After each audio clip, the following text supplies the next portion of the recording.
출애굽기 1장부터 18장입니다.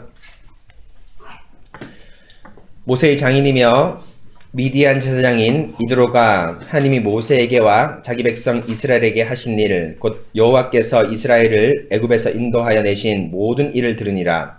모세의 장인 이드로가 모세가 돌려보냈던 그의 아내 십보라와 그의 두 아들을 데리고 왔으니 그 하나의 이름은 게르솜이라. 이는 모세가 이르기를 내가 이방에서 나그네 되었다 하미요, 하나의 이름은 엘리에셀이라. 이는 내 아버지 하나님이 나를 도우사 바로의 칼에서 구원하셨다 함이더라. 모세의 장인 이드로가 모세의 아들들과 그의 아내와 더불어 강야에 들어와 모세에게 이르니 곧 모세가 하나님의 산에 진친 곳이라. 그가 모세에게 말을 전하되 내 장인 나 이드로가 내 아내와 그와 함께한 그의 두 아들과 더불어 내게 왔노라. 모세가 나가서 그의 장인을 맞아 절하고 그에게 입맞추고 그들이 서로 문안하고 함께 장막에 들어가서 모세가 여호와께서 이스라엘을 위하여 바로와 애굽 사람에게 행하신 모든 일과 길에서 그들이 당한 모든 고난과 여호와께서 그들을 구원하신 일을 다 장인에게 말하매, 이드로가 여호와께서 이스라엘에게 큰 은혜를 베푸사 애굽 사람의 손에서 구원하심을 기뻐하여 이드로가 이르되 여호와를 찬송하리로다. 너희를 애굽 사람의 손에서와 바로의 손에서 건져내시고 백성을 애굽 사람의 손 아래서 건지셨도다.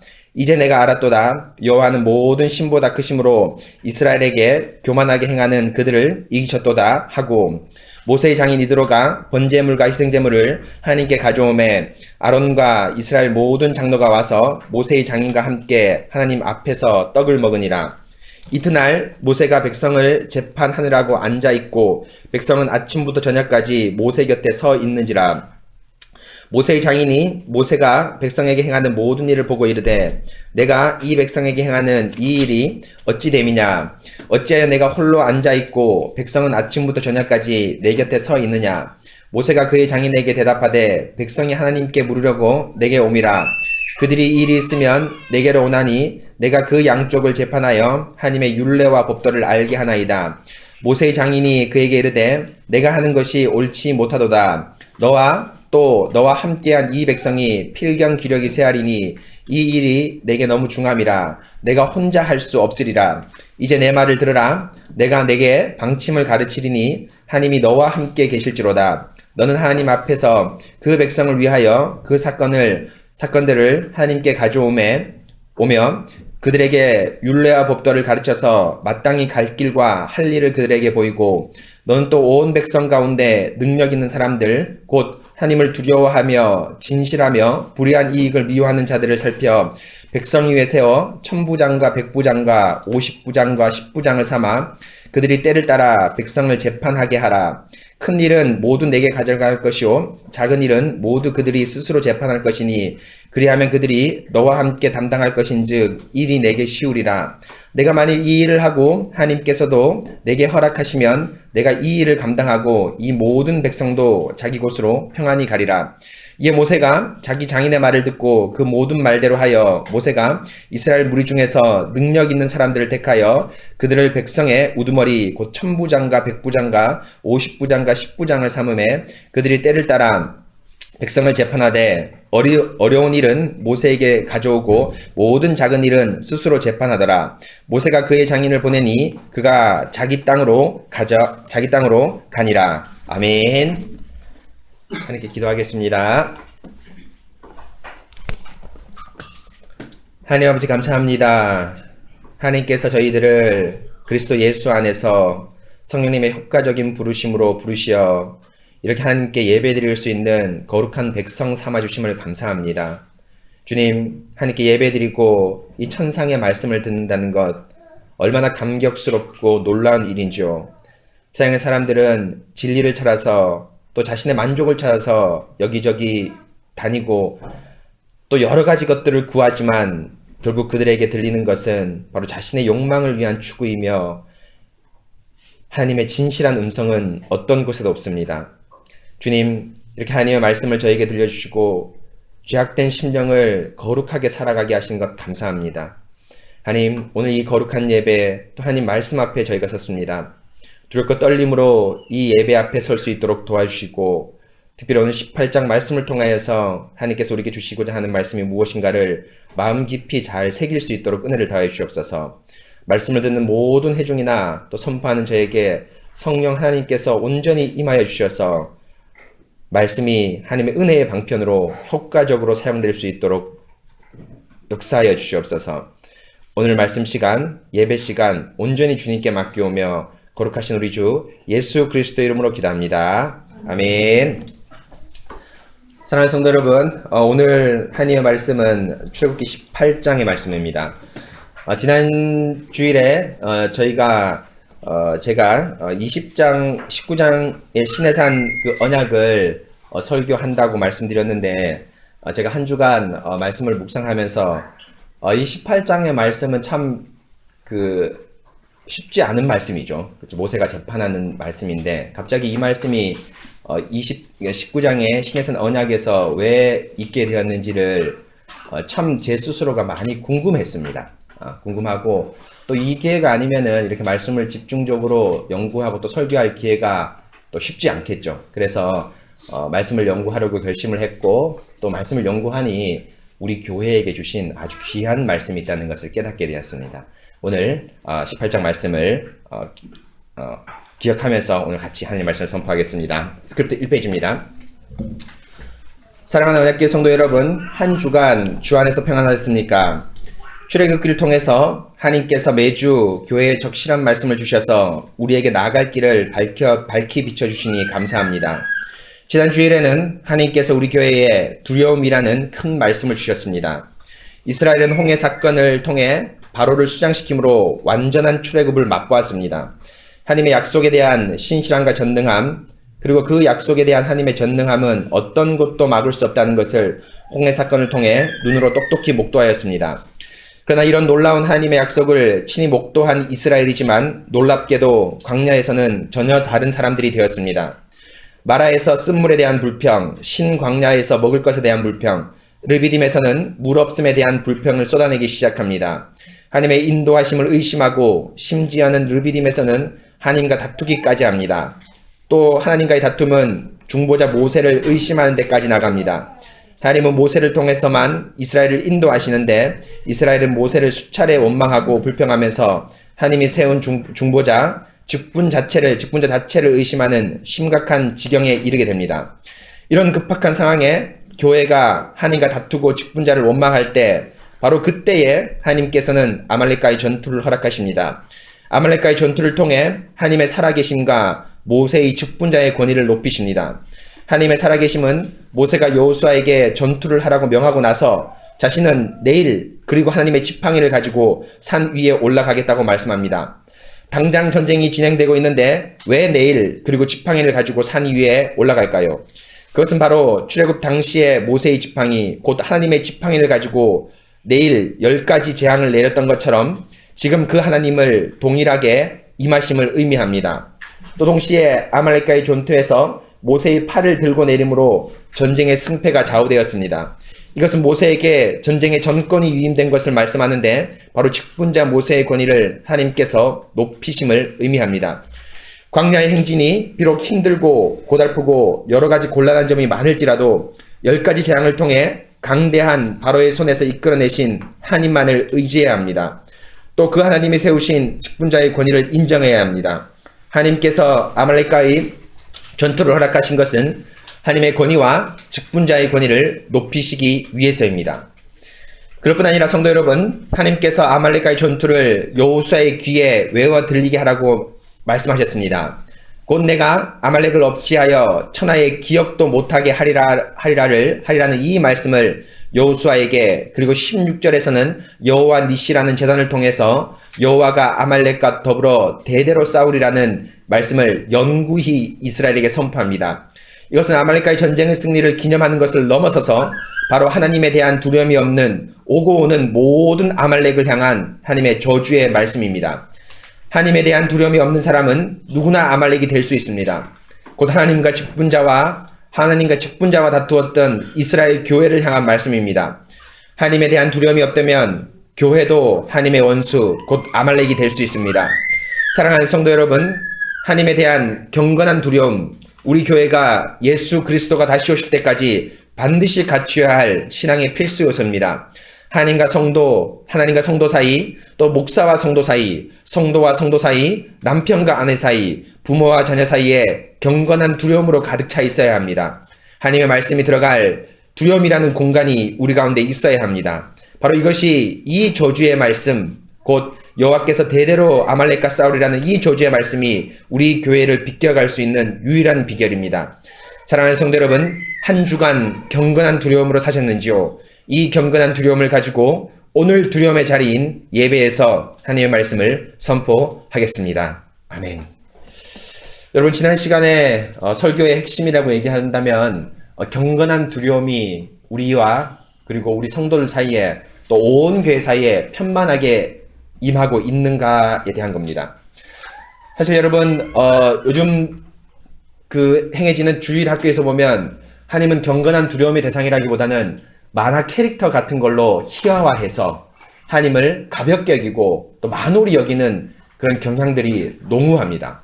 물론 그들이 그런 의도로 하지 않았을 거라고 생각합니다. 그러나 어린아이들에게 인식되는 하나님은 두렵고 떨리는 하나님이 아니라 가벼운 친구 정도, 또 부탁이 있을 때 들어주는 그런 어떤 마법적인 어떤 그런 신 정도로만 여길 가능성이 아주 높아집니다.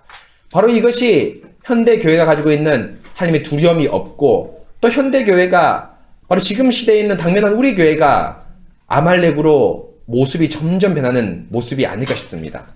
여러분, 목사는 목사여야 합니다. 부모는 부모여야 합니다. 또 학교에서 선생님은 선생님이어야 하고, 또 선배는 선배여야 합니다. 친구 같은 아빠 좋습니다. 그러나 아빠라는 권위를 놓치고서 친구로만 아빠로 존재하면 되지 않습니다. 바로 하나님의 주신 권위, 또 그 마땅한 두려움이 우리 온 교회와 여러분들 가정과 또 직장에서 권위자에게 순종할 때 바로 하나님에 대한 이 경건한 두려움이 우리 교회를 감싸고 또 우리 교회가 바르게 전진해 나갈 것입니다. 여러분, 경건한 두려움이라는 이 놀라운 말씀을 선포해 주신 하나님을 의지하면서 또 오늘 말씀을 함께 선포하도록 하겠습니다. 2페이지입니다. 사랑하는 성도 여러분, 오늘 말씀 18장은 시내산에서 이스라엘 교회가 공적인 첫 예배를 드리기 전에 일어난 마지막 일입니다. 이건 역시도 아주 중요한 말씀인데, 하나님께서 시내산 첫 예배를 드리기 전에 이스라엘이 준비해야 할 마지막 것을 말씀하시는 것입니다. 곧 오늘 말씀을 통해서 이스라엘 교회가 공적 예배를 드리기 전에 무엇을 준비해야 할 것인가를 선명하게 알 수 있습니다. 오늘 말씀은 크게 두 가지 사건으로 구성되어 있습니다. 첫째는 1절부터 12절까지 이드로의 방문과 하나님의 찬양, 또 13절부터 27절까지는 모세의 재판에 나타난 이드로의 조언입니다. 18장은 이드로라는 공통점이 있지만 찬양과 조언이라는 약간은 이질적인 두 말씀이 있는데 오늘 이 두 말씀을 선포하겠습니다. 먼저 출애굽기 18장 1절에서 11절은 이드로가 모세를 방문하는 말씀입니다. 이드로가 모세를 방문하는 이유는 2절에 나온 대로 자기 집에 와 있던 모세의 부인인 십보라와 두 아들인 게르솜과 엘리에셀을 다시 모세에게 보내기 위함입니다. 2절에서 모세가 장인에게 자신의 가족을 모세가 보냈다고 하는 것으로 봐서 4장 18절 31절에서 모세가 가족과 함께 장인의 집에서 애굽으로, 그러니까 미디안에서 애굽으로 같이 올라오죠. 여러분, 4장 18절 31절 사건은 할례 사건입니다. 기억나죠? 당신은 참으로 나의 피난편이다라는 이 할례 사건인데, 이때만 해도 어떻게 됐습니까? 모세가 누구를 데려갔습니까? 십보라와 두 아들을 데리고 왔었습니다. 그렇죠? 데리고 왔습니다. 그런데 데리고 왔는데 어느 시점인가 모르지만 모세가 다시 가족을 장인의 집으로 다시 보냈습니다. 그렇죠?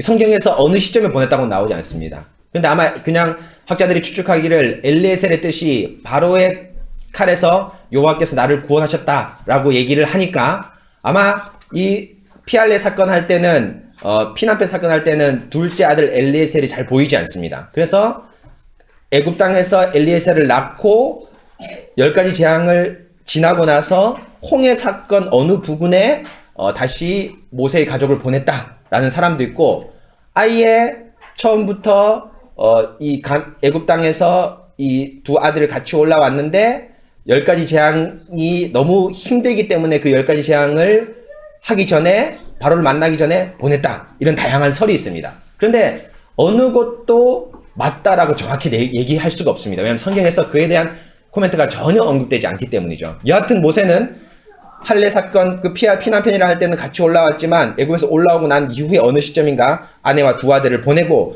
그 보낸 두 아들과 아내를 다시 장인이 뭡니까? 이렇게 데려오는 것이 바로 18장의 사건의 말씀의 도입부라고 얘기할 수 있습니다. 계속 보겠습니다. 4장 18절 31절에서 모세가 가족과 함께 장인 집에서 애굽으로 올라온 후에 어느 시점에 다시 가족을 장인 집으로 다시 보냈을 것입니다. 그 시점은 성경이 침묵하고 있기 때문에 명확히 알 수 없습니다. 그런데 이르도가 모세에게 온 이유는 바로 이렇게 표면적으로 가족을 돌려보내기 위함이지만 실상은 하나님은 더 깊은 의미를 말씀합니다. 3절 4절에 모세의 두 아들의 이름이 나옵니다. 그리고 친절하게 두 아들의 이름을 말씀합니다. 첫째 아들이 게르솜인데 내가 이방에서 나그네 되었다는 뜻이고 둘째 아들은 엘리에셀인데 내 아버지 하나님이 나를 도와 바로의 칼에서 구원하셨다는 것입니다.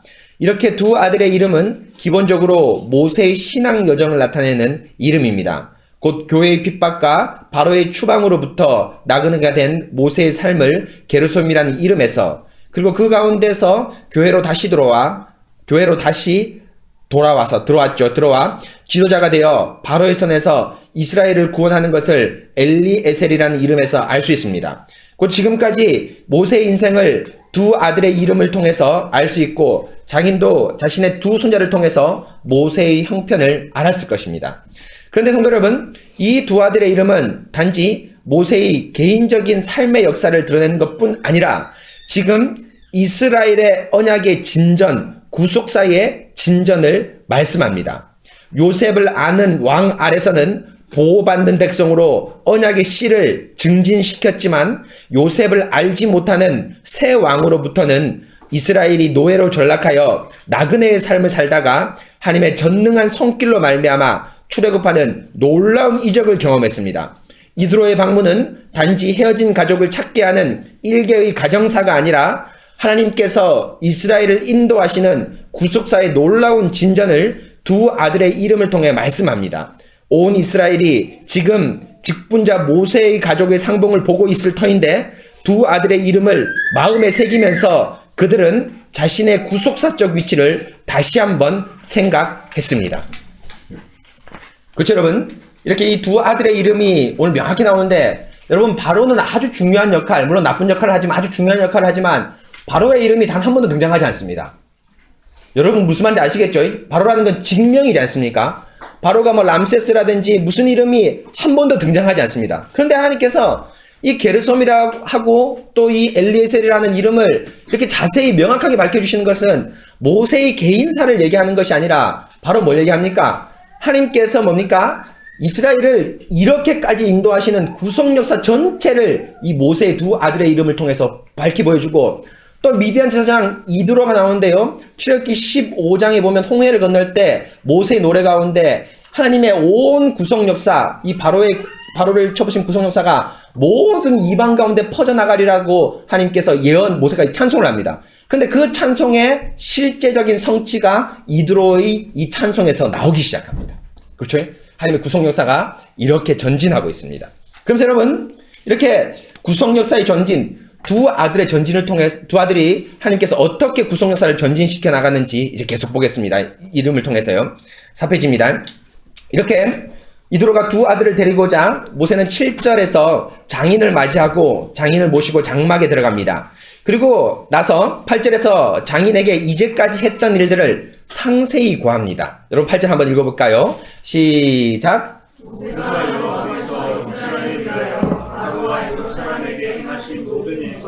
그래서 그들이 당한 모든 고난과 여호와께서 그들을 구원하신 일을 다 그 장인에게 말하네. 모세가 장막에 들어가서 장인에게 한 말 가운데 이전에 이드로가 알지 못한 것이 있습니다. 곧 이드로는 게르솜과 엘리에셀의 이름에 나타난 구속사의 진전까지만 알고 있습니다. 1절에 말씀한 대로 모세가 이스라엘을 애굽에서 인도하신 일, 출애굽하신 일까지만 이 장인 이드로가 알고 있고 그것을 확인하고 이렇게 자신의 두 아들을 데리고 모세의 두 아들을 데리고 올라왔죠. 그렇죠. 1절에 보면은 이 장인 이드로가 바로에게 구원하신 일을 들었다고 얘기했죠. 누구한테 들었을까요? 모세 직접 찾아간 건 아닐 겁니다. 가장 가능성 있는 것이 자기 아내 십보라한테 들었을 가능성이 아주 큽니다. 그렇죠. 왜냐하면은 모종의 연락책을 통해서 남편과 아내가 긴밀하게 연락을 했겠죠. 뭐 지금처럼 우편 제도가 발달되어 있지 않겠지만은 여하튼 어떻게 사람을 사서라든지 그래서 그런 소식을 자기 아내를 십보라를 통해서 장인이 듣고 그 사실을 확인하고 지금은 어느 정도 안정된 시기에 이르렀구나 하는 확신을 가지고 이드로가 두 아들과 십보라를 데리고 모세에게 옵니다. 이것까지는 여러분 뭡니까? 이 장인이 이미 어떻게 되는 거죠? 이 두 이름에 나타난 건데요. 장인이 모세를 만나기 전에 알고 있었던 겁니다.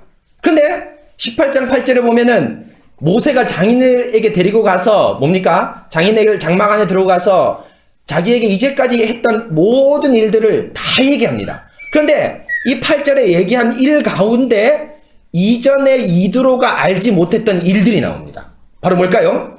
길에서 그들이 당한 모든 고난과 여호와께서 그들을 구원하신 일을 다 장인에게 말했다고 합니다. 길에서 그들에게 당한 모든 고난이 뭘까요? 바로 뭘까요? 홍해 사건 이후에 뭡니까? 마라나, 신강야, 르비딤, 그 다음에 아말렉과의 전투에서 있었던 계시사적 진전을 장인에게 얘기를 하는 겁니다. 이 사실은 장인이 지금 몰랐습니다. 그렇죠? 계속 보겠습니다. 하지만 장막에 들어가서 모세는 출애굽뿐 아니라 길에서 당한 모든 고난과 여호와께서 그들을 구원하신 일을 더 말했습니다. 곧 출애굽기 15장 22절부터 17장 7절부터 시작되는 마라, 신강야, 르비딤에서의 이스라엘 불평, 또 17장 8절에서 16절의 아말렉과의 전투에서 행하신 하나님의 구원의 모든 일을 상세히 말하였을 것입니다. 말했습니다. 무슨 말입니까? 장인 이드로에게 출애굽 이후에 하나님께서 펼치신 구속 역사의 진전을 말하였습니다. 그래서 이드로가 이런 구속 역사의 진전, 애굽을 출애굽한 것뿐 아니라 광야에서 있었던 모든 일들의 출애굽 구속 역사의 진전에 대한 고백을 듣고 나서 10절 11절에서 하나님을 찬송합니다. 10절 11절 이드로가 이르되 여호와를 찬송하리로다. 너희를 애굽 사람의 손에서와 바로의 손에서 건져내시고 백성을 애굽 사람의 손에서 건지셨도다. 이제 내가 알았도다. 여호와는 모든 신보다 크심으로 이스라엘에게 교만히 행하는 그들을 이기셨도다 라고 말씀합니다. 이드로가 찬송합니다. 그런데 여러분 10절 11절에 보면은 바로 이 광야에서 있었던 이 일이 이드로의 찬송을 보면 어떤 구속 역사의 진전인가를 알 수가 있습니다. 지금 시내 상하로 향하는 발걸음 하나, 또 가나안 땅으로 하는 발걸음 하나, 또 여러분 제가 종종 얘기했지만은 가나안 땅에서 천막이 아니라 뭡니까? 성전을 짓는 것 하나하나가 다 뭡니까? 구속 역사의 진전 아닙니까? 그리스도를 향하는 발걸음입니다. 그런데 바로 여러분 홍해 사건 이후에 이 불평과 이 모든 사건이 바로 어떤 구속 역사의 진전인가가 바로 이드로의 이 고백 찬송에서 나오기 시작합니다. 보겠습니다. 4페이지입니다. 10절은 바로의 손에서 구속하신 하나님에 대한 찬송을, 11절은 교만하게 행하는 그들을 이라는 말씀을 보아 하나님에 대한 두려움이 없는 교만한 아말렉을 치신 하나님을 찬송합니다. 여러분 이해하셨습니까? 10절은 애굽을 출애굽한 그 하나님을 찬송하면 11절은 교만히 행하는 그들, 물론 이 교만히 행하는 그들이 바로도 포함될 수 있겠지만 8절에 모세의 길에서 당한 모든 일을, 모든 고난과 여호와께서 그들을 당한 모든 구원을 하신 일을 고려해 볼 때 11절의 교만한 일이라는 것은 생생하게 조금 전에 이스라엘에게 두려움 없이 나타났던 누구에 대한 것? 아말렉에 대한 것. 더 근본적으로 누구에 대한 것? 이스라엘에 대한 교만을 하나님께서 바르게 인도하시고 적절하게 인도하시는 그것에 대한 찬송입니다. 곧 11절에 이제 내가 알았도다는 10절의 출애굽에 대한 어떤 그런 찬송을 알았다는 것보다도 11절에 노중에서 구속 역사를 신실하게 이끌어 가신 하나님에 대한 알미입니다. 왜냐하면 출애굽은 이미 모세와 대화하기 전에 이드로가 알고 있었습니다. 그런데 이드로가 지금 내가 무엇을 알았다고 말하는 것입니까? 바로 교회의 거친 불평과 도전에도 구속 역사를 멈추지 않는다는 신실함입니다. 이전의 출애굽에서 바로에게 드러내신 구속 역사는 어떤 간대한 적도 하나님의 약속을 멈출 수 없다는 것입니다. 그러나 노중에 나타난 하나님의 구속 역사는 교회의 불평, 교회의 불신앙에도, 하나님과 다투는 교회의 불신앙에도 하나님의 구속 역사를 막을 수 없다는 것입니다. 하나님은 외부의 적인 사탄뿐 아니라 내부의 적인 교회의 불신앙도 막을 수 없을 만큼 하나님의 구속의 역사의 진전은 강력하다는 것을 친히 말씀합니다. 하나님의 약속은 너무 강해서 그 어떤 것도 하나님의 약속을 막을 수 없습니다. 심지어 교회의 불평도 하나님의 약속을 막을 수 없습니다. 바로 이드로의 입에서 이제 내가 알았도다라고 하는 성령이 터져나옵니다. 로마서 3장 3절의 찬송이 이드로의 입에서 지금 터져나오는 것입니다. 어떤 자들이 믿지 아니하였으면 어찌하리요? 그 믿지 함이 하나님의 신실하심 믿부심을 패하겠느뇨? 그럴 수 없느니라. 사람은 다 거짓되되 오직 하나님은 참되시도다. 교회의 불평까지도 감내하시고 선으로 바꾸시어 구속 역사를 멈추지 않는 하나님을 찬송합니다. 아멘. 여러분 잘 이해하셨죠? 바로 이드로가 지금 모세를 만나면서 새로운 소위 말하면 하나님의 구속 역사를 알았습니다. 뭡니까? 광야에서 이스라엘의 불평에도 불구하고 교만한 이스라엘에도 불구하고 하나님께서 뭘 멈추지 않다? 구속 역사를 멈추지 않는다. 바로 여러분 로마서 3장 3절에 뭐랍니까? 심지어 이스라엘 교회의 불평과 믿지 아니한 불신실함도 뭡니까? 하나님의 구속 역사를 멈출 수 없습니다. 얼마나 놀라운 일입니까? 여러분 하나님의 언약이 계속 여러분 진전돼 가지 않습니까? 그런데 여러분 그 언약이 제가 여러 번 얘기했죠. 언약이 깨집니까? 안 깨집니까? 언약은 깨집니다. 가장 대표적으로 깨진 언약이 뭐죠? 구약입니다. 구약이 깨졌기 때문에 뭐가 왔죠? 새 언약이 왔습니다. 그런데 하나님께서 이 구약의 언약이 깨지는 이유가 뭡니까? 단단합니다. 누구의 불신실함입니까? 이스라엘 교회의 불신실함입니다. 그런데 그 깨지는 이스라엘 교회의 불신실함이 하나님께서 어떻게 합니까? 깨졌으니까 없는 걸로 하겠다고 해도 상관없습니다. 왜냐하면 하나님이 이스라엘이 하나님의 약속을 신실하게 지키지 않았기 때문이죠. 그런데 하나님은 그 깨진 언약을 여러분 옛 언약을 계속 이어가는 것이 아니라 여러분 얘기했죠? 어떻게 합니까? 이 언약이 아니라 뭡니까? 새 언약으로 갱신합니다. 그렇죠? 가장 대표적인 것이 뭐죠? 깨진 언약, 구약을 다시 메꿔서 구약으로 계속 가는 것이 아니라 구약은 깨졌고 다시 뭘 도입합니까? 새 언약이 도입하기 시작합니다. 그 사이에 아담 언약, 아브라함 언약 수많은 언약들이 있습니다. 이 언약의 반복적인 패턴은 그 언약이 이스라엘 불신이 때문에 깨지고 그러나 하나님께서 명확하게 그 언약을 다시 어떻게 합니까? 다시 뭡니까? 갱신시킴으로 언약을 지속돼 나가는 걸 의미합니다. 바로 이드로가 찬송하는 것, 구속역사의 진전이 뭡니까? 하나님은 당신의 교회의 불신심함, 교만함에도 당신의 구속역사를 멈추지 않는다는 것을 이드로 찬송해서 우리가 잘 알 수 있습니다. 바로 이것이 1절부터 12절까지의 이드로가 방문하고 모세의 그 대화 가운데 나타난 찬송의 아주 중요한 의미입니다. 그럼 여러분 이제 재판에 나타난 하나님의 구속 역사를 계속해서 보겠습니다. 높여집니다. 이제 하나님은 당신의 구속 역사를 한 걸음 더 전진시켜 나갑니다. 모세와 이드로가 12절에 제사를 드립니다. 모세와 장인 이드로 그리고 이스라엘 장로들이 번제물과 희생제물을 가지고 왔다고 하는데 성경에서 제사를 드렸다는 말씀은 없지만 제사를 드린 것은 확실합니다. 왜냐하면 번제물과 희생제물이라는 제사적 상황을 구체적으로 말씀하고 또 함께 떡을 먹었다고 했는데 떡을 먹는다는 것은 제사의 본제사를 다 드리고 난 이후에 제사의 후반부에 있는 일이기 때문입니다. 그런데 성도 여러분, 이 제사는 단지 모세와 아론이 기분 좋아서 드리는 제사가 아닙니다. 무엇입니까?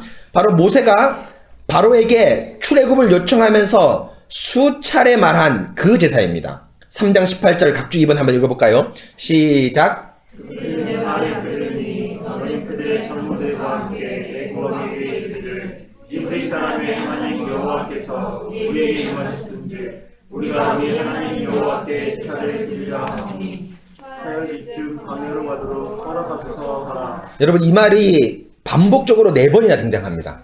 사흘기쯤 광야로 가서 우리가 뭐 하나? 제사를 드리게라. 근데 그 첫 제사가 지금 뭡니까? 바로 이 제사입니다. 여호와 니시의 제단을 쌓았다고 얘기했는데 거기선 제사를 드리는 제단보다는 기념물로서 제단을 의미합니다. 여호와 니시는. 그런데 여기서 첫 제사를 드리는 겁니다. 바로 모세가 얘기한 얘기죠. 그 제사를 모세는 지금 이드로를 만났을 때 처음으로 드립니다. 광야에서 드리는 첫 제사입니다. 곧 이드로가 이렇게 하나님께서 구속사를 진전시킨 이드로가 하나님께서 구속사를 이렇게 진전시킨 하나님을 이드로가 들었으므로 또 모세는 그 하나님께 감사함으로 자신이 약속한 제사를 드립니다. 그런데 여러분 이 제사는 감사의 제사뿐 아니라 13절의 이튿날과 연관되어 있습니다. 곧 이튿날은 지난주에 선포했듯이 하나님의 현현을 나타내는 특정한 때입니다. 우리말로 이튿날로 되어 있지만 히브리어로는 17장 9절의 내일 그리고 10가지 재앙 때의 내일과 똑같은 히브리어 단어는 똑같습니다. 곧 제사를 기준 삼아 이튿날이라는 것은 바로 구속 역사의 진전을 의미합니다. 곧 내일 하나님이 나타나시는 것은 단지 하나님의 등장 시기를 알려주는 것이 아니라 구속 역사의 진전을 알려주는 하나님의 현현입니다. 곧 이튿날은 이전보다 구속 역사가 더 진전했음을 의미합니다. 제사를 통해 알려진 구속 역사, 제사를 통해 또 그 모세와 장인의 대화를 통해 알려진 그 구속 역사보다 더 진전된 날이 이튿날이며 이것은 18장 13절 이하의 모세의 재판을 통해서 명확히 알려줍니다. 여러분 잘 이해하셨죠? 이튿날이라는 것은 여러분 그냥 아무 날을 얘기를 하는 것이 아니라 반복적인 패턴이 있습니다. 여러분 그 우리 출애굽 10가지 재앙을 할 때 이튿날 살펴봤죠? 이튿날 선포했습니다. 그 이튿날이 뭡니까? 하나님이 나타나는 현현의 때인데 뭘 의미하죠? 이전보다 하나님의 더 밝은 계시가 드러나는 때입니다. 그렇죠? 첫 번째 재앙보다 두 번째 재앙보다 세 번째, 그리고 또 10번째 재앙은 가장 큰 재앙 가운데 큰 계시의 현현입니다. 그리고 또 이튿날 모세가 올라가서 손을 들겠다라는 이튿날은 직분자의 건의가 이렇게 놀라운 건의라는 것을 하나님께서 계시의 진정 가운데 나타내는 것이죠. 그럼 여기서 이튿날도 뭡니까? 이 재판은 단순한 재판이 아니라 이제까지 광야 노중에 있었던 그 하나님의 계시 역사보다 더 전진된 하나님의 구속 역사가 드러난다는 것입니다. 그러면 여러분 어떤 것이 드러날까요? 계속 보겠습니다. 6페이지입니다. 13절 이하의 모세는 재판에 대한 말씀을 합니다. 제사를 드리고 이튿날 모세가 백성 사이에 재판을 하는데 아침부터 저녁까지 하루 종일 재판합니다. 이에 모세의 기력이 쇠함을 보자 이드로가 이것을 옳지 못하다고 하여 17절에 충고를 합니다. 그래서 혼자 재판하지 말고 이 일을 나누라고 말씀합니다. 그런데 성도 여러분, 이드로의 이 조언을 아주 주의 깊게 들으셔야 합니다. 왜냐하면 이드로가 지금 모세의 재판 자체를 부정하지 않습니다. 곧 재판의 업무의 과중함을 책망하지 재판 자체에 대해서 비판하지 않습니다. 그럼 왜 이드로가 재판 자체를 부정하지 않았습니까? 그것은 바로 15절, 16절 모세의 대답에서 이 재판 자체를 부정하지 않은 아주 중요한 이유를 알 수 있습니다. 15절, 16절 우리 다 같이 한번 읽어보겠습니다. 시작. 모세가 그의 자민에게 대답하되 백성이 하나님께 물으려고 내게로 옵니다. 그들이 일이 있으면 내게로 오나니 내가 그 양쪽을 재판하여 하나님의 율례와 법도를 알게 하나이다. 모세가 이드로에게 말하기를 재판을 하는 것은 단지 시시비비를 가리는 것이 목적이 아니라 하나님의 율례와 법도를 알기 위함입니다. 곧 백성 사이에 혹은 하나님과 백성 사이에 일어나는 다양한 문제들에 대해서 무엇이 현명한 판단, 곧 하나님의 말씀인가를 백성들이 알기 위해서 재판을 하고 있습니다. 재판은 지금 계시의 통로로 기능하고 있습니다. 여러분 무슨 말인지 아시겠죠? 재판은 단지 시시비비를 가리는 것이 아니라 지금 뭐 하는 겁니까? 하나님의 계시의 통로입니다. 하나님, 제가 이스라엘에게 제가 지금 이 이웃에게 이런 잘못을 했고 또 이웃이 나를 이런 잘못을 했는데 어떻게 하면 좋겠습니까? 라고 하면은 뭡니까? 하나님께서 어떤 말을 주시죠. 사실은 이 말씀의 구체적인 기록이 뭡니까? 레위기나 출애굽기 19장부터 24절에 나온 하나님의 말씀입니다. 대표적으로 십계명입니다. 이에는 이 눈으로 눈으로 해라. 이런 말씀이 지금 모세를 통해서 선포되고 있는 겁니다. 지금 이 재판에서. 여러분 무슨 말인지 아시겠죠? 그래서 봅시다. 근데 성도 여러분, 여기서 한 가지 궁금증이 생깁니다. 왜 이렇게 이런 재판을 모세 혼자 이렇게 수고하고 있을까요? 아론과 훌뿐 아니라 12절에서 보면 장로도 분명히 모세와 함께 있었습니다. 여러분 그렇죠? 그런데 함께 이 장로와 아론과 훌이 재판 직분을 감당할 수 있지 않을까요? 그런데 13절 14절에 보면 모세가 혼자 재판을 감당하고 있습니다. 그것은 지금까지 모세가 재판을 감당하는 것, 곧 하나님의 말씀을 가르치는 것은 모세만이 할 수 있는 일이기 때문입니다. 곧 어떤 사람도 이 모세의 일을 감당하기 힘들고 감당할 수 없기 때문에 모세가 이 일을 합니다. 여러분 무슨 말일까요? 모세가 이 일을 왜 하냐? 후반부에 살펴보겠지만은 여러분 천부장, 백부장, 십부장, 10부장, 10부장을 뽑죠. 근데 여러분 이 조직 시스템은 어떤 조직 시스템입니까? 군대 시스템입니다. 근데 여러분 말씀을 가리키는 또 다른 시스템이 있죠. 무슨 시스템입니까? 레위 시스템이 있습니다. 그래서 여러분 에스라 보면은 에스라가 설교를 하고 옆에 누가 좌우에 늘어섰습니까? 레위인들이 늘어섰습니다. 그래서 그 레위인들이 어떻게 합니까? 이스라엘 백성에게 말씀을 깨닫게 합니다. 에스라 소위 말하는 큰 설교를 하고 또 다른 장로나 요즘을 치면 예를 들면 장로 같은 직분자들이 가서 말씀을 가르칩니다. 그런데 왜 그런 레위인 같은 아론 같은 홀 같은 제사장 직분이 분명히 이 직분들이 여기에 보면 존재했는데 이 직분을 이용하지 않고 천부장, 백부장, 십부장의 직분을 이용했을까요? 아주 중요한 겁니다. 바로 군대 조직을 이용한 것은 바로 이 사람들에게 어떤 재판에 대한 독창성도 없고 오직 모세가 명령 내린 대로만 뭐 하는 겁니까? 재판은 아주 수동적인 역할만을 부여하는 겁니다. 능동적인 역할을 부여한다면 아론과 제사장 시스템을 이용했을 것입니다. 그러나 그 능동적인 시스템이 아니라 너희는 뭡니까? 모세의 독보적인 위치에 한 가지 뭐예요? 소위 말하면 들러리에 불과한 명령 내린 대로만 해라 라고 얘기하는 겁니다. 그렇다면 뭐냐니까 이 일은 누구만 가능하다? 모세만 가능하다입니다. 여러분 지금 이 일을 나누는 것이 아닙니다. 지금 뒤에 선보겠지만 모세의 일을 나누는 것이 아닙니다. 오히려 모세의 그 직분적 위치를 더 견고하게 하는 것이 아론의 조언입니다.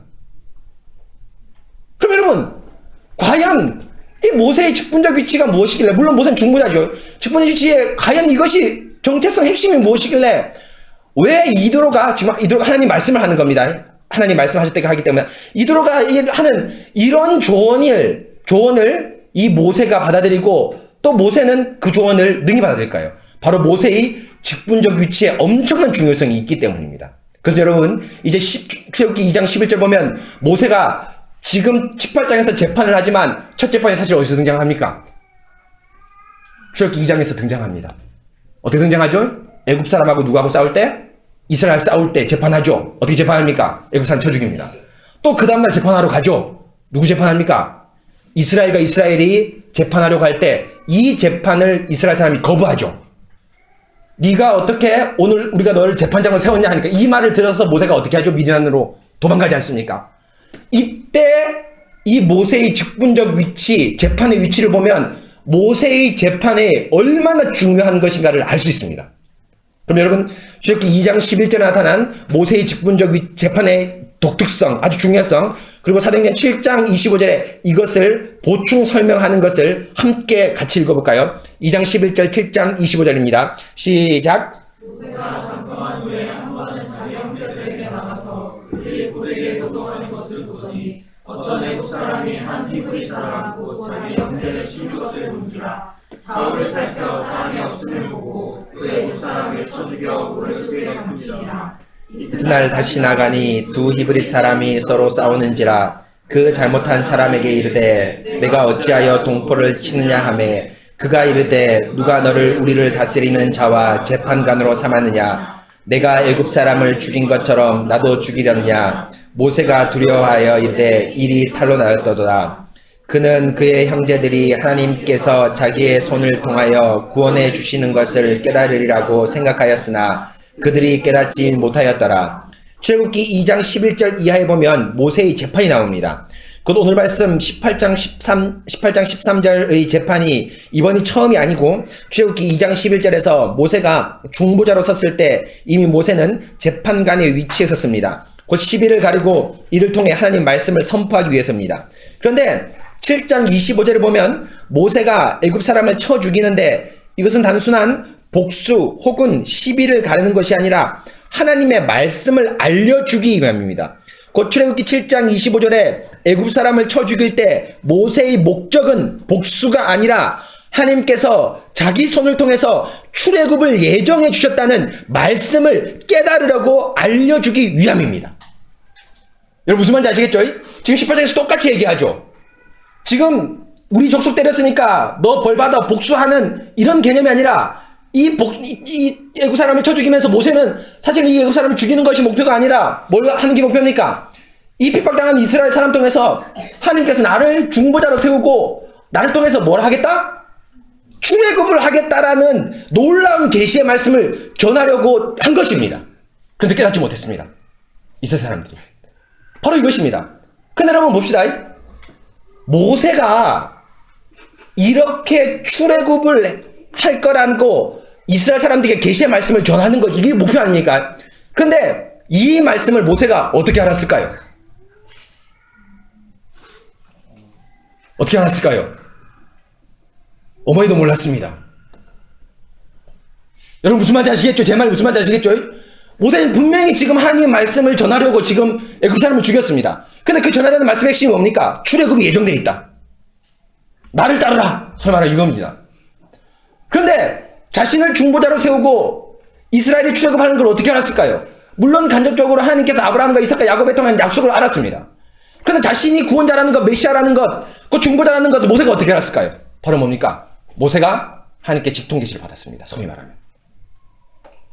여러분 이해하시겠죠? 지금과 다른 상황입니다. 계시 다른 상황입니다. 호렙산에서도 떨기나무에 불이 타는 걸 보면서 모세가 하나님과 뭐 했습니까? 직접 교통했습니다. 제가 이 얘기를 왜 할까요? 지금 여러분 모세의 재판 자리라는 것은 18장 13절 이어 나타난 재판 자리라는 것은 뭘 의미합니까? 이미 기록된 말씀을 가지고 기록된 법정을 가지고 재판을 하거나 혹은 모세의 머릿속으로 잘 생각한 자신의 기존적인 배경 생각이 있어서 생각해서 넌 잘못했고 너는 옳아라고 판단하는 것이 아니라 그 자리에 지금 하나님께서 주시는 계시의 말씀을 뭐 하는 자리입니까? 받는 자리입니다. 바로 뭡니까? 지금 계시 상황하고 다릅니다. 직통 계시를 받는 자리입니다. 직접 계시를 받는 자리입니다. 수많은 경우, 다양한 경우들을 가지고 이스라엘 백성이 하나님 말씀을 물으러 오지 않습니까? 그럴 때 모세만이 왜 할 수 있습니까? 어떤 메커니즘, 어떤 방법으로 하나님의 직통 계시를 받았는지는 모릅니다. 그러나 여하튼 모세는 그 자리에서 지금 뭘 하는 겁니까? 하나님의 말씀에 의하면 하나님께서 금방 나에게 말씀하셨어. 너는 이렇게, 너는 이렇게, 너는 잘했어, 너는 잘못했어. 이것이 하나님 말씀이야 라고 전했습니다. 여러분 이해하셨죠? 바로 이것이 성경이 완성되기 전까지의 계시 상황입니다. 계속 보겠습니다. 출애굽기. 그런데 성도 여러분, 이렇게 재판관인 모세는 출애굽을 한다는 하나님의 말씀을 알려준 것이 이 모세의 목적이었는데요. 모세는 출애굽을 한다는 것을 어떻게 알았을까요? 어떻게 다른 백성이 모르는 것을 모세는 알았을까요? 그것은 바로 모세가 중보자이기 때문입니다. 하나님은 모세에게만 말씀합니다. 그런데 모세에게 말씀하는 방식이 무엇입니까? 시내산에서 말하던 그 천사와 우리 조상들과 함께 광야교회에 있었고 또 살아있는 말씀을 받아 우리에게 전해주던 자가 이 사람이 모세죠. 사도행전 7장 38절에 보면 모세의 직분적 위치의 독보성을 말합니다. 아까 7장 25절에 나와서 쭉 지금 스데반이 설교하는 겁니다. 그렇죠? 직분적 독보성을 말합니다. 시내산에서 말하던 천사와 함께 있던 사람이 누구입니까? 그렇습니다. 모세입니다. 그 천사는 모세에게 직접 말했습니다. 여러분 무슨 말인지 알겠죠? 시내산에 올라가서 모세에게 천사가 어떻게 했죠? 직접 말했고 또 광야교회에서 천사와 또 하나님의 직접 계시가 모세에게 어떻게 됩니까? 전달되었습니다. 그렇기 때문에 이 모세의 재판의 직분적 위치는 어떻게 합니까? 그 누구도 뺏어갈 수 없습니다. 직접 말했고 모세는 그 말씀을 받아서 이스라엘 백성에게 알려주었습니다. 모세의 직분적 독보서는 하나님의 계시를 하나님으로부터 직접 받아서 백성에게 상황에 맞게끔 알려주는 것입니다. 바로 직접 계시를 받고 그 계시를 전해주었습니다. 18장 13절에서 모세가 재판자리에 앉아서 무엇을 하고 있습니까? 소위 세상의 재판을 하는 것이 아니라 하나님으로부터 계시를 직접 받고 그 받은 계시를 백성에게 가르쳐주고 있습니다. 시시각각 다양한 상황 가운데 필요한 하나님의 말씀을 모세는 지금 하나님으로부터 직접 받고 백성에게 전하고 있습니다. 재판자리는 직접 계시가 있던 성경이 아직 완성되기 전에 우리가 지금 감히 상상해 볼 수 없는 생생한 계시 현장입니다. 그렇기 때문에 백성 역시도 그 자리의 중대함을 알고 아침부터 저녁까지 백성 역시도 자리를 떠나지 않았습니다. 바로 17장의 아말렉 전투를 통해 회복된 모세의 직분적 권위와 봉사, 계시의 직접 통로가 된다는 것을 백성을 지금 생생하게 목도하고 있습니다. 백성도 자리를 떠나지 않았습니다. 그래서 여러분 18장 보면은 이드로가 좋아하는 것이 뭡니까? 보십시오. 18장 18절에 보십시오. 너와 함께 이 백성이 필경 기력이 쇠하리니. 뭡니까? 기력이 누가 쇠한다고 얘기합니까? 모세뿐 아니라 백성도 쇠합니다. 왜일까요? 하나님의 계시를 받기 전에 이 백성 역시도 어떻게 했습니까? 자리를 떠나지 않았습니다. 그렇죠? 바로 이것입니다. 이렇기 때문에 이 직분적 독보성이 있기 때문에 모세의 이 위치를 군대 조직을 통해서 하나님께서 이 역할에 소위 말하면 역할을 나누는 이 직분적 독보성을 나누는 것이 아니라 모세가 내린 그 직분적 위치를 그대로 시행하는 명령 하달책으로서의 천부장, 백부장, 십부장을 얘기하는 것이지 창의성을 발휘할 레위인들을 그 역할의 감당자로 나눠주지 않았습니다. 그래서 보겠습니다. 그런데 성도 여러분, 지금 이드로가 이것이 옳지 못하다는 것은 과연 무엇을 의미할까요? 18절에 내가 혼자 감당할 수 없으리라는 것은 무엇을 의미할까요? 이 독보적인 직분을 다른 사람에게 또 나누어 주라는 것입니까? 그렇지 않습니다. 왜냐하면 여러분 19절 20절에 보면 이드로가 모세에게 조언을 합니다. 그들에게 율례와 법도를 가르쳐서 마땅히 갈 길과 할 일을 보이라라고 말했기 때문입니다. 곧 19절 20절에 보면 이드로가 야 이건 너 조금 나눠줘라고 얘기 않고 여전히 모세가 하는 그 직분적 위치를 19절 20절에서 동일하게 하라고 말합니다. 결코 모세의 독본적 위치를 허물어뜨리는 것이 아닙니다. 곧 이드로의 의도는 21, 22절에 나옵니다. 청부장, 백부장, 50부장, 10부장을 뽑아서 작은 이들을 그들에게 맡기고 그들이 감당하지 못하는 큰 일은 모세에게 가져와 모세가 재판하라고 합니다. 그런데 성도 여러분, 여기서 큰 일은 무엇일까요? 모세만이 감당해야 될 큰 일은 무엇입니까? 그것은 26절에 나오는데요. 어려운 일입니다. 그렇죠? 26절에 보면 어려운 일을 가져오라고 얘기했죠. 큰 일이 어려운 일입니다. 도무지 해결하지 못하는 어려운 일입니다.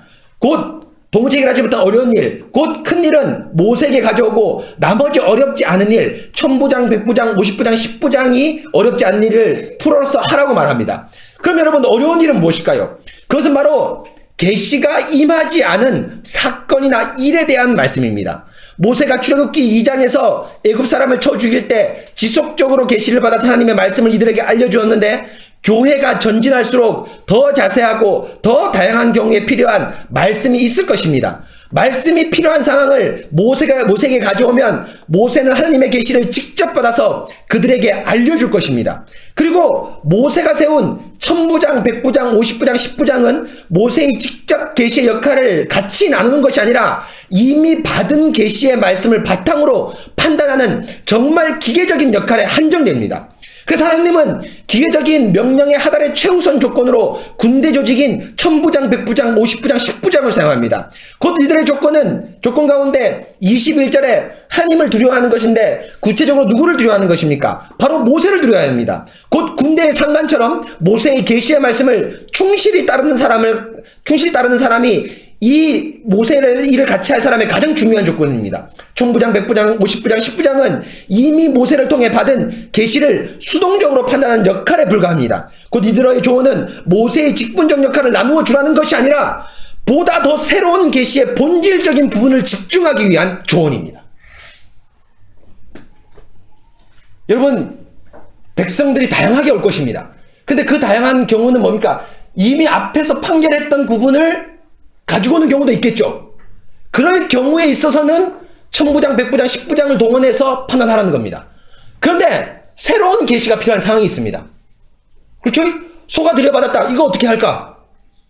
또 내가 물건을 훔쳤다, 양 훔쳤다, 이전에 판단하지 못한 상황이 발견했을 때는 모세는 뭘 해야 됩니까? 계시를 뭐예요? 받아야 됩니다. 바로 이들의 조언은 너의 계시에 받는 일을 나누라는 것이 아니라 지금 뭘 얘기하는 겁니까? 계시의 독보성은 존재하되 이미 계시받은 말씀으로 판단했던 그 사건에 한해서는 군대 조직인 천부장 이하를 동원해서 판단하라는 겁니다. 바로 여러분 뭡니까?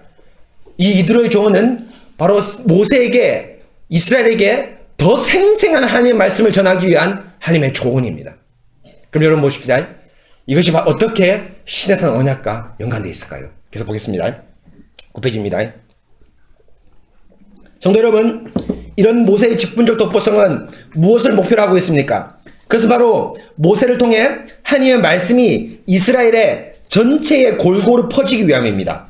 그건 모세가 이미 선포된 말씀으로 판단하는 수동적인 역할은 천부장, 백부장, 50부장, 10부장에게 맡기고 자신은 상황에 맞는 알맞는 또 다른 계시를 받아서 온 백성에게 더 적실하고 필요한 말씀을 선포하는 것입니다. 백성 어느 누구에도 말씀에서 소외되는 일이 없도록 모세는 계시를 받는 일에 집중하라는 것입니다. 계시가 필요한 사람에게 전해주기 위해서 모세의 이 집중을 위해서 이들의 조언입니다. 말씀에 소외됨 없이 모든 백성에게 편만이 전해되는 것이 이 재판에서 나타나는 아주 중요한 역할입니다. 그런데 이런 모세의 직분적 독보성은 어디에서 만개합니까? 그렇습니다. 그것은 바로 시내산 언약에서 만개합니다. 곧 모든 백성에게 말씀이 전파되는 것은 이 재판 자리에서 확산되는 것뿐 아니라 시내산 언약에서 모든 말씀이 이스라엘 백성에게 편만하게 퍼집니다. 여러분, 시내산 언약의 현존 특징은 무엇입니까? 그렇습니다. 이전과 달리 하나님의 말씀이 기록된 문서로 등장한다는 겁니다. 일명 직접 계시의 시대에서 기록된 계시의 시대로 들어가는 것이 시내산 언약의 아주 중요한 특징입니다. 여러분 그렇죠? 물론 성경 66권이 완성되기 전까지 하나님께서 받은 직접 계시는 멈추지 않았습니다. 구약에서도 여러분 시내산 언약이 선포되고 난 이후에도 선지자들이 하나님의 직접 계시를 받죠. 그러나 계시의 가장 중요한 핵심은 어디에 있습니까? 시내산 언약입니다. 기초교류만 할 때 여러분 배우셨죠? 수많은 이적과 수많은 말씀들, 신비의 계시들이 있음에도 불구하고 구약의 말씀의 핵심적인 독보적인 위치는 뭐가 차지합니까? 시내산 언약입니다. 선지자들이 하나님의 말씀을 여러분 너희는 이렇게 하라 회개하라 라고 했는데 기준이 뭘까요? 모세 언약입니다. 시내산 언약입니다. 곧 완전히 기록된 말씀으로의 진전은 신구약 66권에서 시작되기 시작하는데 이런 큰 뼈대를 잡기 시작한 때가 바로 어디입니까? 시내산 언약입니다. 바로 뭡니까? 이 시내산 언약, 기록된 문서가 바로 이 모세의 직분적 위치를 편만하고 확장시킵니다. 그것이 뭘까? 계속 보겠습니다. 물론 시내산에서 율법이 기록되었다고 해도 직접 계시는 여전히 선지자들이나 하나님의 선택된 사람들에 의해서 존재합니다. 하지만 시내산 율법, 곧 모세 율법이 이 모든 계시의 기존점으로 들어서게 됩니다. 직접 계시의 시대에서 기록된 계시의 시대로 들어갑니다. 성도 여러분, 이것은 무엇을 의미합니까? 그렇습니다. 모세의 직분적 사역이 보다 편만하게 이스라엘로 확대되는 것입니다. 모세의 입에만 의존했던 하나님의 말씀이 기록된 말씀으로 선포되므로 이제 수백 명의 모세가 동시에 이스라엘 곳곳에 필요한 사람 누구에게나 나타납니다. 하나님의 말씀이 널리 퍼지게 되어 하나님의 말씀에서 소외된 사람이 단 한 사람도 없어집니다. 재판 때에는 모세의 입을 기다려야 했습니다. 그것이 몇 날 며칠이 될지 모릅니다. 하지만 기록된 말씀은 더 이상 기다리지 않아도 또 그 말씀으로 필요한 상황에 적절하게 판단 내리고 하나님의 뜻을 밝히 알 수 있습니다. 그래서 가나안 땅을 정복할 때 여호수아가 뭐라 얘기합니까? 이 율법 책입니다. 이 율법 책에 기록된 것을 내 입에서 떠나지 말라고 강력하게 권고합니다. 그 당시에 뭐가 있음에도 불구하고 직접 계시가 있음에도 불구하고 이 계시의 진전이 어디로 바뀌기 시작합니까? 기록된 말씀을 합니다. 모세가 죽었지만 모세는 살아있습니다. 왜일까요? 바로 그 모세의 입이 신해산 율법으로 기록되었기 때문이죠. 바로 계시의 엄청난 진전이 신해산 언약을 통해 선포되고 있습니다. 그래서 여러분 출애굽기 19장부터 24절이 여러분 뭡니까? 신해산 언약이거든요. 19절부터 24절에. 그런데 제사는 24장에 드리고 19장부터 23장까지는 뭡니까? 하나님의 말씀을 선포합니다. 대표적으로 십계명이 있습니다. 그래서 출애굽기 24장에 보면 뭡니까? 이 언약의 말씀을 너희가 지킬 것이냐 하니까 백성이 뭡니까? 예, 우리가 언약의 말씀을 지킬 것입니다 하면서 피를 뿌리지 않습니까? 바로 뭡니까? 모세의 입이 이제 어떻게 됩니까? 기록된 말씀으로 기록돼서 모세가 원했던 말씀이 모든 백성에게 퍼지는 것이 어떻게 됩니까? 바로 기록된 말씀으로 온 이스라엘에게 퍼지기 시작합니다. 바로 이 모세의 재판은 신해산 언약의 갈증을 부추기고 있는 겁니다. 하나님께로 더 가까이 나가게 하는 그 계시된 언약, 이 말씀 자체의 중요성을 돋보이게 하는 겁니다. 계속 보겠습니다. 그래서 가나안 땅을 정복할 때 여호수아에게 모세가 이 율법책을 내 입에서 떠나지 말게 하라고 강력하게 권면합니다. 비록 하나님의 입인 모세는 죽었지만 그리고 선지자적 직분이 온전히 여호수아에게 넘겨주지 않았지만, 그렇죠, 선지자적 직분이 여러분 보면 여호수아는 이 모세는 아주 중요한 선지자적 직분을 하나님 말씀을 전했는데 여호수아는 분명히 이스라엘의 지도자임에도 불구하고 선지자적 직분보다는 왕적 직분이 더 많습니다. 계시를 받는 것보다 통치하고 다스리는 게 더 많죠. 선지자 직분이 소위 말해 모세가 가진 선지자 직분이 완전히 여호수아에게 이양되지 않습니다. 그런데 이양되지 않았음에도 불구하고 여호수아가 힘있게 나갈 수 있습니다. 뭐가 있을까요? 자신의 손에 든 모세오경 율법책이 있었기 때문입니다. 그렇죠? 넘겨주지 않았지만 가나안 땅을 정복하는 데 필요한 하나님의 말씀을 충분히 기록된 말씀으로 모세가 여호수아에게 전달했습니다. 바로 시내산에서 받은 기록된 말씀 율법책이 있었기 때문입니다. 성도 여러분, 그렇습니다. 지금 모세의 직분적 독보성을 강화시키는 것은 바로 시내산에 기록된 말씀을 향한 전단계입니다. 시내산에서 이제 모세는 말씀을 받고 그것을 기록할 것입니다. 그런데 그 기록한 말씀을 온 이스라엘에게 선포함으로 이스라엘은 더 이상 말씀에서 소외되는 사람이 없을 것입니다. 바로 하나님의 말씀이 온 이스라엘에게 전파되는 놀라운 언약적 진전이 시내산에서 일어날 것입니다. 바로 18장의 제판과 모세의 직분적 강화는 시내산 언약이라는 보다 궁극적인 전진을 향하고 있습니다. 바로 이것이 여러분 18장의 재판이 이 시내산 언약과 관계 깊은 아주 중요한 말씀입니다. 그런데 여러분, 제가 금방 말씀드렸다시피 이 진전은 뭘 바라보고 있습니까? 바로 뭡니까? 완전히 기록된 성경. 그리고 또 뭘 바라보고 있습니까? 그 말씀을 방편 삼아 우리의 역사하시는 성령 하나님을 곧장 향하고 있습니다. 계속 보겠습니다. 그런데 성도 여러분, 더 놀라운 사실이 있습니다. 이런 말씀에서 소외됨 없는 편만한 말씀 선포, 곧 기록된 이 소외됨 없는 편만한 말씀 선포는 새 언약 안에서 우리에게 온전히 성취되었습니다. 바로 그리스도의 속죄 사역으로 말미암아 그리고 성령님으로 말미암아 우리는 어느 누구도 말씀에 소외됨 없이 하나님의 말씀을 편만하게 들을 수 있기 때문입니다. 곧 모세가 시내산 언약을 통해서 이전보다 더 편만하게 하나님 말씀이 선포됨에도 불구하고 민수기 11장 29절에 여호와께서 그의 영을 그의 모든 백성에게 주사 다 선지자가 되게 하시기를 원하노라고는 더 큰 언약적 계시의 진전을 모세가 계시했습니다. 여러분 무슨 말인지 알겠죠? 기록된 말씀으로 됐다라고 하지 않았습니다. 모세가 주의 영을 모든 사람이 받아서 모든 사람이 다 뭐가 되게 한다? 선지자가 되게 한다. 곧 지금 시내산 언약보다 기록된 율법보다 더 편만한 계시의 진전 시대가 너희 가운데 뭐다? 올 것이다 라고 모세가 말씀하였습니다. 계속 보겠습니다. 이것은 하나님의 복음이 단지 이스라엘의 지역에 한정된 것이 아니라 전 우주적으로 퍼져나감을 의미하고 동시에 우리의 가장 깊은 곳까지도 전달되는 말씀의 우주적 확장, 내면의 가장 깊숙한 침투를 말씀하는 모세의 계시입니다. 곧 성령님을 통한 그리스도의 세 번째 사역입니다. 선지자와 사도를 통해 이스라엘에게만, 여러분 죄송합니다, 이거 사도는 아닙니다. 선지자를 통해 이스라엘에게만 전파되는 그리스도의 그림자로서의 첫 번째 사역이 그리스도의 첫 번째 사역입니다. 근데 여러분 이 첫 번째 사역은 뭡니까? 예수님이 뭐로 계시됐습니까? 그림자로서 계시되고 또 뭐예요? 지역은 어디입니까? 이스라엘에서 전파됐습니다. 이게 여러분 이 기초교리반을 공부하신 분은 알겠는데 우리가 그리스도를 중심으로 시대를 세 단계로 구분할 수 있습니다. 그렇죠? 첫째 단계가 어디입니까? 그리스도의 제 첫 번째 사역입니다. 구약시대입니다. 그리스도가 뭐예요? 그림자로 계시됐습니다. 지역은 어디입니까? 이스라엘입니다. 두 번째는 그리스도가 이 땅에 현현했을 때입니다. 근데 이런 그림자가 아니라 뭐로 등장했죠? 본체로 등장했습니다. 그런데 지역은 어디로 한정됩니까?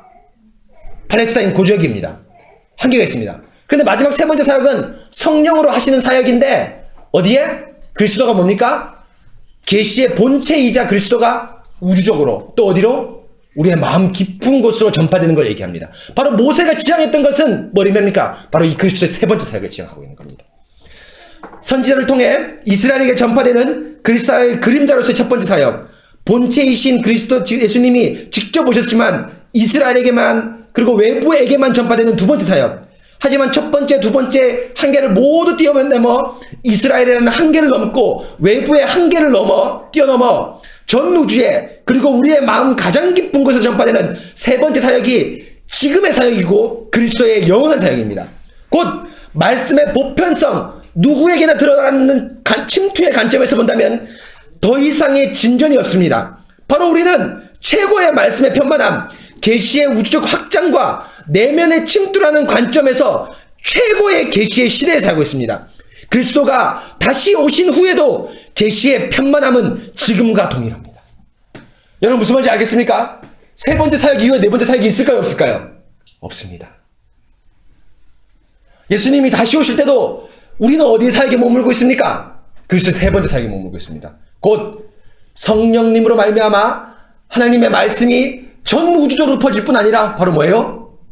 우리 마음속으로도까지 퍼지는 이 사역을 지금 우리가 맛보고 예수님 오실 때도 이 계시의 편만한 계시의 깊은 침투는 변하지 않습니다.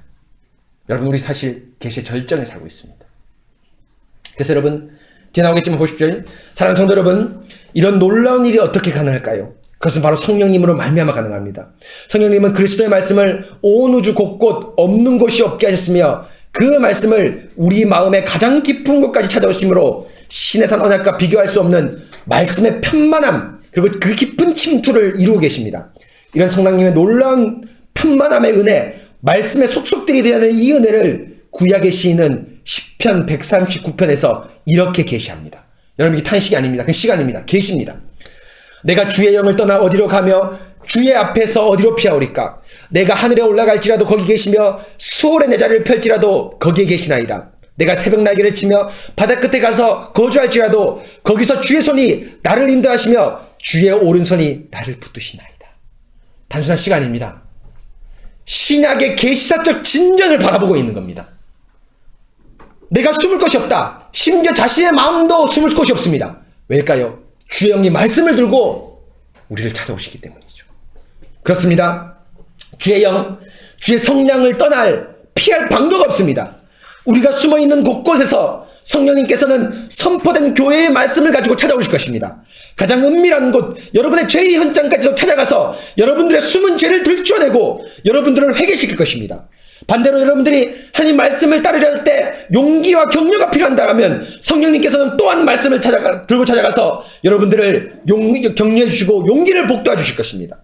사랑하는 성도 여러분, 모세의 재판에서 시작되고 시에선 언약에서 전진되고 마침내 그리스도 안에서 성령님으로 인해서 온전히 성취된 말씀의 강력한 편만함, 침투됨을 깊이 묵상합시다.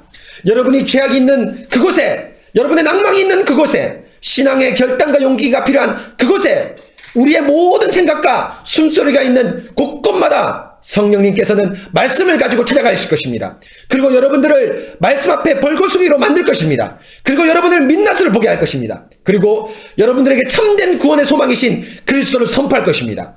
말씀과 더불어 역사하시는 성령님이 소개하시는 그리스도를 외면하지 마십시오. 말씀으로 찾아오시는 성령님, 그리고 성령님이 소개하는 그리스도만을 꼭 붙잡으십시오. 바로 거기에 우리의 영생이 있고 참된 위로와 안식이 있습니다. 하나님의 말씀은 살아있고 활력이 있어 좌우의 어떤 날선 검보다 예리하여 혼과 영과 관절과 골수를 찔러 쪼개기까지 하여 또 마음의 생각과 뜻을 판단하니 지은 것이 하나도 그 앞에 나타나지 않음이 없고 우리의 결산 받으실 이의 눈앞에서 만물이 벌거벗은 것 같이 드러나리라. 그러므로 성령님께서 소개하시는, 우리의 마음까지 찾아오신 성령님께서 소개하시는, 그러므로 우리의 큰 대제사장이 계시니 승천하시니 곧 하나님의 아들이신 하나님의 아들 예수시라. 우리가 믿는 도리를 굳게 잡을지어다. 아멘. 여러분, 히브리서 4장 12절 14절 역시도 여러분 뭘 말합니까? 말씀이 그냥 우리 마음 가운데 들어갔다 이 얘기하는 것이 아니라 계시록 진전에 대한 말씀입니다. 히브리 4장 말씀은 여러분 구약 성도들이 맛볼 수 없는 말씀이었습니다. 바로 뭡니까? 하나님 말씀이 우리의 심령과 골수까지 침투해서 여러분의 죄악을 드러냈고 여러분을 벌거숭이로 만들고 여러분들에게 누굴 소개합니까? 예수 그리스도를 소개합니다. 우리의 대제사장이신 그리스도를 소개합니다. 바로 여러분 계시 역사의 정점, 하나님이 우리를 성령 안에서 모든 것을 밝히 드러내셨습니다. 여러분 숨어 보십시오. 웃는 절 찾아보십시오. 성령님께서 말씀을 듣고 찾아가실 것입니다. 그래서 여러분 화란의 유명한 신학자 글라스 스킬드는 이런 말을 했습니다. 교회에서 적용에 너무 신경 쓰지 마라. 왜일까요? 현대 설교는 서론, 해석, 적용 뭐 이렇게 보통 뽑습니다. 그런데 어떤 교수님들은 적용에 아주 포커스를 많이 합니다.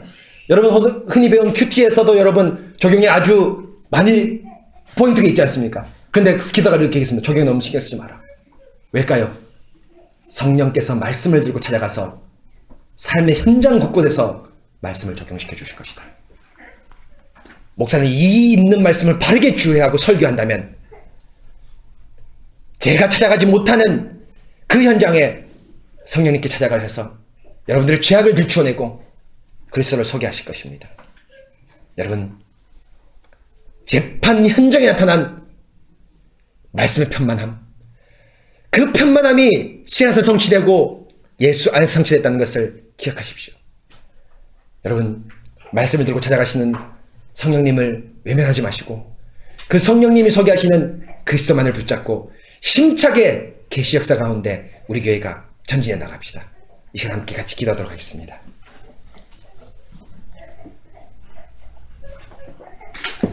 사랑하는 성도 여러분, 하나님께서 오늘 우리에게 아주 귀한 말씀을 전해 주셨습니다. 바로 시편 기자가 말한 것처럼 주의 영을 떠나 내가 어디로 가오리까. 여러분 성령께서 말씀을 들고 찾아가시는데 주의 영을 떠나 숨을 곳 도망칠 곳이 없습니다. 여러분 은밀한 죄악, 여러분들이 지금 머릿속에 떠오르는 그 죄악에 성령님께서 찾아오셔서 여러분의 관절과 골수를 찔러 쪼갤 것입니다.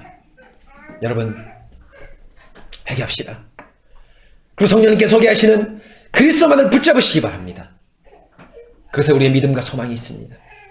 우리 교회가 밝히 나갈 바입니다. 여러분 오늘 말씀을 기억하면서 계시 역사의 최정점에 선 우리 하나님, 우리가 말씀을 외면하지 말고 하나님만을 의지할 수 있도록 도와주시옵소서. 말씀만을 붙잡을 수 있도록 도와주시옵소서. 제가 함께 기도하도록 하겠습니다. 하나님 아버지 감사합니다.